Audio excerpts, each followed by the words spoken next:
राज रानी मातेश्वरी जी को प्रणाम।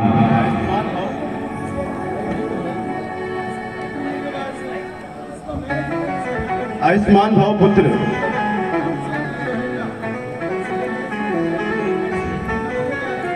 हे पुत्र राम। हाँ हाँ मैया, आज मैं बड़ी ही प्रसन्न हूँ क्योंकि मैं भगवान श्री हरि विष्णु की पूजा करके मैं तुम्हारी राह निहार रही थी, क्योंकि तुम कल अयोध्या के महाराज बन जाओगे। और हे पुत्र राम, ये भगवान श्री हरि विष्णु का प्रसाद ग्रहण करो। हे मैया, अब मेरे लिए इन राजमहलों का प्रसाद वर्जित है, इसलिए मुझे क्षमा कीजिए माता। हे पुत्र राम, हाँ अपना मैया। स्थान भी ग्रहण करो। और ये कैसी बावली बातें कर रहे हो? हे मैया, न तो मैं इन राजमहलों में स्थान ग्रहण कर सकता हूँ, न इन राजमहलों का प्रसाद भोग। हे मैया, आज बड़ा ही शुभ कुशल मंगलकारी अवसर है। मैं जो आपको कहने जा रहा हूं उस बात को आप अपने हृदय में धैर्य धारण करके शांत चित्त होकर सुनना मैया, किसी भी प्रकार से विचलित न होना। हे मैया, आज विधाता सभी प्रकार से मेरे ही अनुकूल है। हे मैया, पिता श्री महाराज ने मुझे 14 वर्षों के लिए वन का राज्य दिया है। कितना सुंदर शुभ अवसर है मैया। मैं 14 वर्षों के लिए वन को जाऊंगा।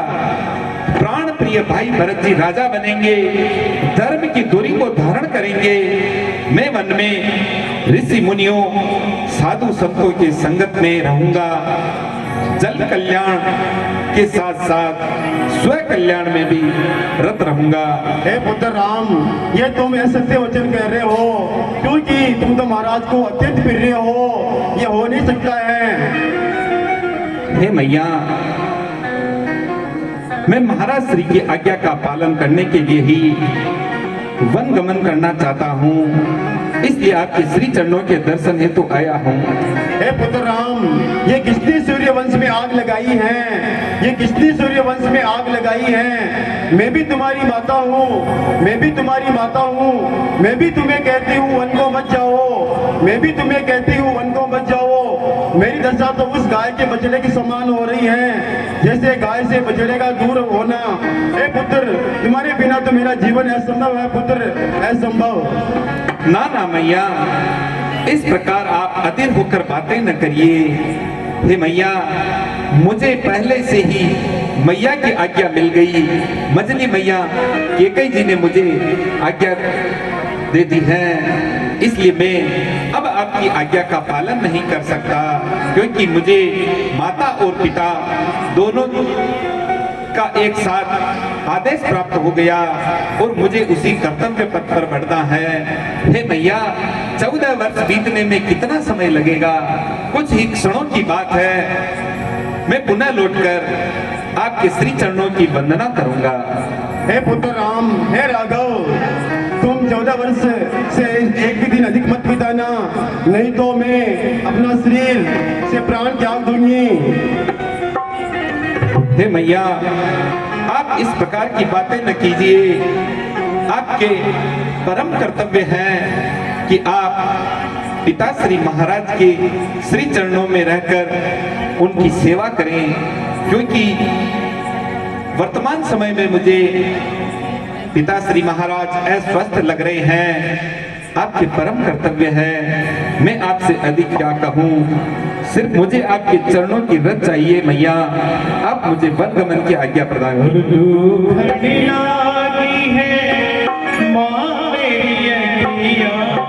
मेरे लिए जाती है तो सारी सारी रतियां में, ये रतियां में दुर्ग भरी है।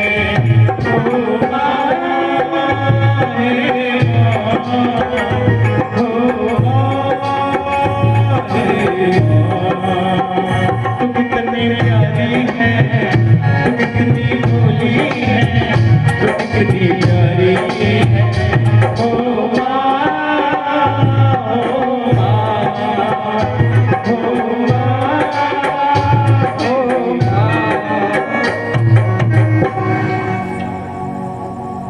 पुत्र राम, हाँ मैया, अपने भाई लखन का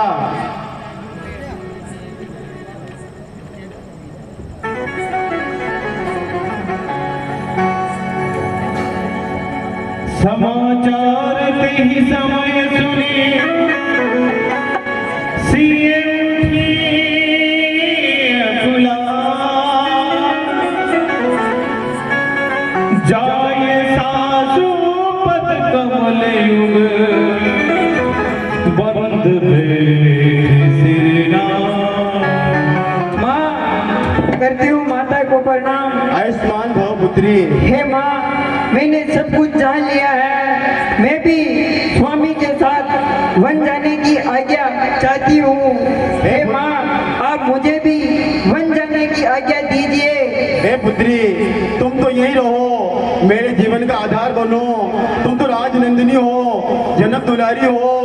वन में तो अनेक प्रकार के संकट झेलने पड़ते हैं। हे पुत्री, मेरा कहाँ मानो तो तुम यही रहो। नहीं नहीं माते, मैं तो इनके बिना एक पल भर भी जीवित नहीं रह सकती हूँ। मेरे लिए तो मेरे स्वामी सब कुछ है। हे पुत्री, जैसी तेरी इच्छा, सदा अपने पतिव्रता धर्म का पालन करती रहना। जैसी आज्ञा हो माँ।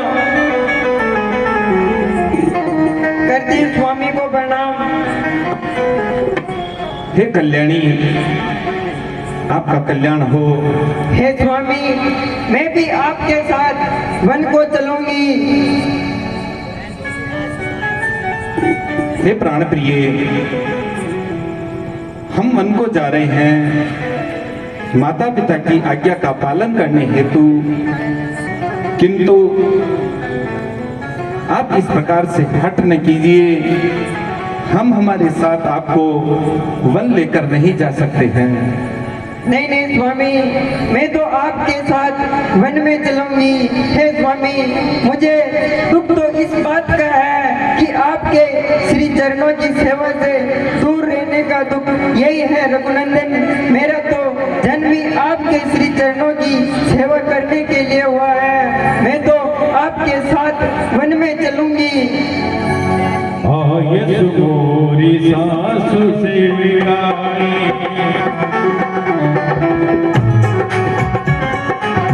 आयस मोरी सासु से विगाई, सब निभाने भलाई।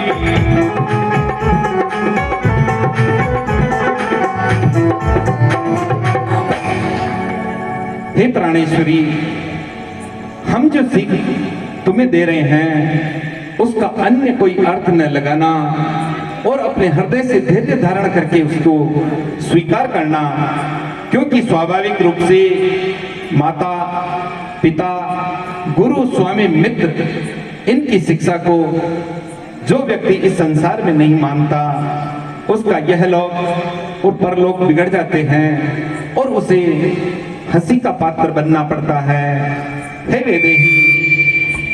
हे वैदेही, हम तुम्हें हमारे साथ वन में लेकर नहीं जा सकते, क्योंकि वन की विपदाओं के विषय में तुम नहीं जानती हो। वन में कानन कठिन भयंकर भारी, घोर भारी बारी भयारी, उसे कटक ममिरंग करी नाना, चलब पया देवी ने पद जाना, चरण कमल मधुमंज तुम्हारे,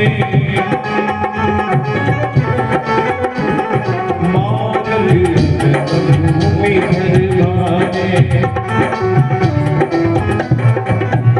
हे जानकी, वन की विपत्तियों के विषय में तो धीर वीर सूरवीर महावीर व्यक्ति भी सोचकर घबरा जाते हैं।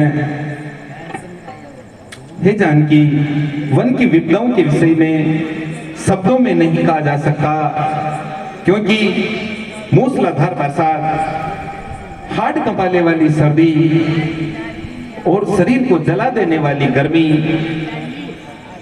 हर ऋतु मौसम का परिवर्तन वन में चलता रहता है। मार्ग में अनेक कुसाएं, कांटे, कंकड़, पत्थर रहते हैं। तुम्हारे चरण तो स्वाभाविक रूप से कोमल हैं। हम यदि किसी यान के द्वारा वन में जा रहे होते तो फिर भी ठीक था, लेकिन हमें नंगे पांव और पैदल चलना होगा। हे जानकी, वन में भयंकर हिंसक जीव रहते हैं। शेर, सिंह, व्याघ्र, व्याल, भयंकर सर्प, दुष्ट निशाचर, नर नारियों का हरण करने वाले, भक्षण करने वाले रहते हैं। हे प्रिय, तुम तो स्वाभाविक रूप से भीरू हो। हिंसक जंगली पशुओं के चित्र देखने मात्र से ही भयभीत हो जाती हो, तो तुम उनका प्रत्यक्ष सामना किस प्रकार से कर पाओगी? हे देवी, तुम किसी भी प्रकार से वन के योग्य नहीं हो। हे जानकी, क्या मानसरोवर के मीठे पानी में रहने वाली हंसनी समुद्र के खारे पानी में रह सकती है? कभी नहीं। जानकी, वन के योग्य तो ऋषि मुनियों, तपस्वियों की कन्याएं, उनकी नारियां, कोई किरात, वनवासी व्यक्तियों की कन्याएं और स्त्रियां होती है। तुम किसी भी प्रकार से वन के योग्य नहीं। हे जानकी, वन की विपदाओं में अनेक कष्ट होते हैं जिनका शब्दों में बखान नहीं हो सकता। शीतल सिखदा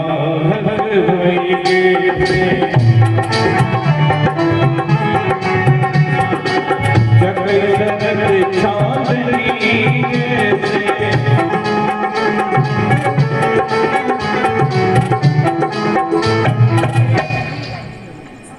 हे हृदयांशी, हम तुम्हें कभी भी हमारे हृदय से दूर नहीं करना चाहते हैं, किंतु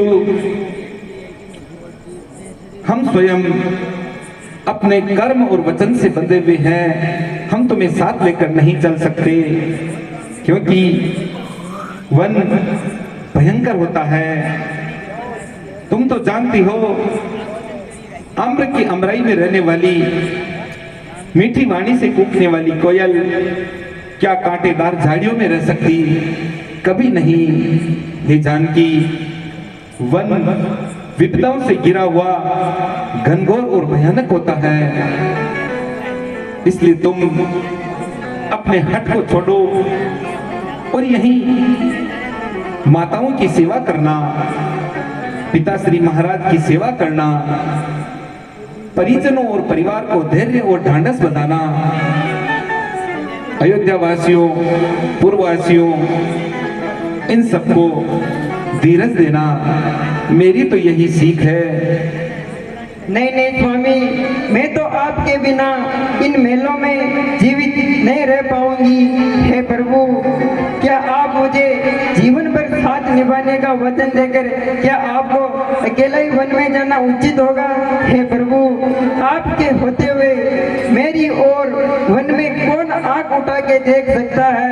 हे स्वामी, आप मुझे अपनी पत्नी बनाकर वन में नहीं ले जाना चाहते हो, आप मुझे अपनी दासी बना के ले चलो। मैं आपके लिए वन में कंद मूल फल लेके आऊंगी और आपका अकेलापन दूर करूंगी, और आप चलते चलते थक जाएंगे तो मैं आपके पैर दबाऊंगी और मेरी साड़ी के पल्लों से आपके पसीने की एक एक बूंद को निहारूंगी। हे स्वामी, मैं आपसे बार बार विनती कर रही हूँ कि आप मुझे अपने साथ वन में ले चलिए। हे जनक दुलारी, इतना हठ न करो, तुम्हारा स्थान तो हमारा हृदय में है। हे देवी, मैं फिर से तुम्हें समझा रहा हूं, मेरी जो शिक्षाएं हैं उनको हृदय से धारण करके यहीं रहना। कभी अयोध्या, कभी जनकपुरी में रहना। इस प्रकार से 14 वर्ष का समय शीघ्रता से व्यतीत हो जाएगा और मैं वापस लौट आऊंगा, तब तक तुम मेरी प्रतीक्षा करना। हे स्वामी, जिस प्रकार मछली जल के बिना जीवित नहीं रह सकती है और चंद्रमा अपनी चांदनी के बिना अधूरी है, हे प्राणनाथ, ये जानकी भी आपके बिना एक पल भर भी जीवित नहीं रह सकती हूँ। हे स्वामी, मैं बार बार विनती कर रही हूँ, हे दीनानाथ, आप सुकुमार हो तो मैं भी सुकुमारी हूँ। आपने कौन सा वन देखा? जैसे जैसे आप रहोगे वैसे वैसे मैं रहूंगी। हे प्राणनाथ, चरण पकड़ विनती करती हूँ मैं, सब लाज छोड़कर कहती हूँ, इन चरणों के साथ चलूंगी मैं। अगर आप तन पर विभूति रमाओगे तो भस्म मलूंगी मैं। जब जीव आत्मा चल देती है तो रहती उसमें जान कहाँ? जान बसे प्राणनाथ में, जानकी में जान कहाँ? हे स्वामी, मुझे मेरी माता और पिता ने भी मुझे यही शिक्षा दी है, जहाँ पर पत्नी के पति होते हैं वहीं पर पत्नी का जीवन स्थान होता है।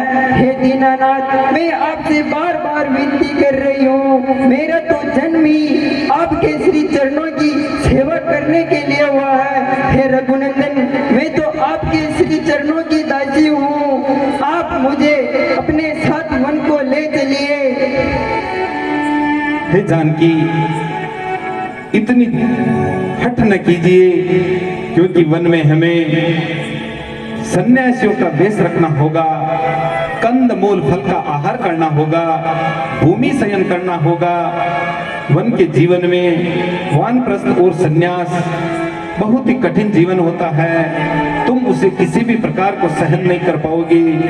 वन की विपदाओं से सामना होते ही तुम्हारा हृदय कांप उठेगा, इसलिए मेरी बात को मानकर यहीं अयोध्या में रहना उचित होगा।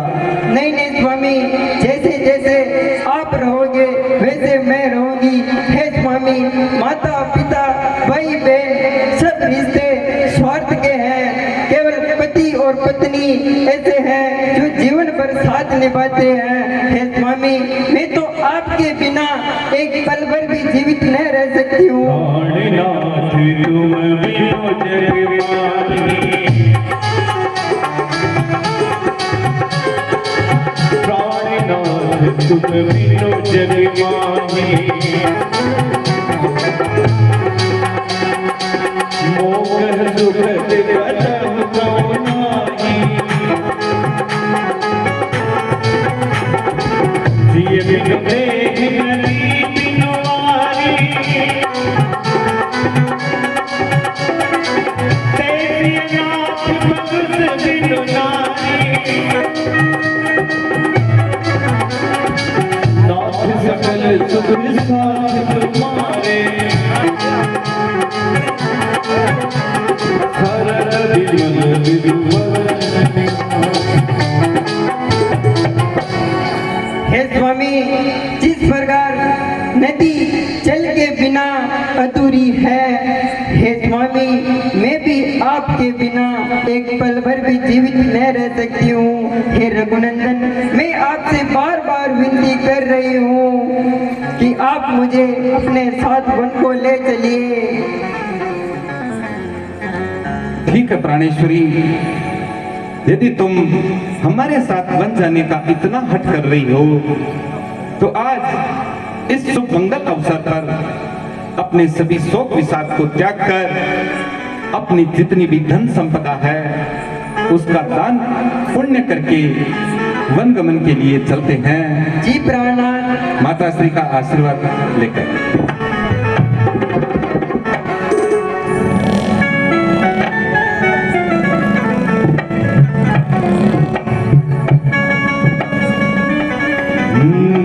छोड़ेंगे न हम तेरा साथ, ओ साथी, मरे दम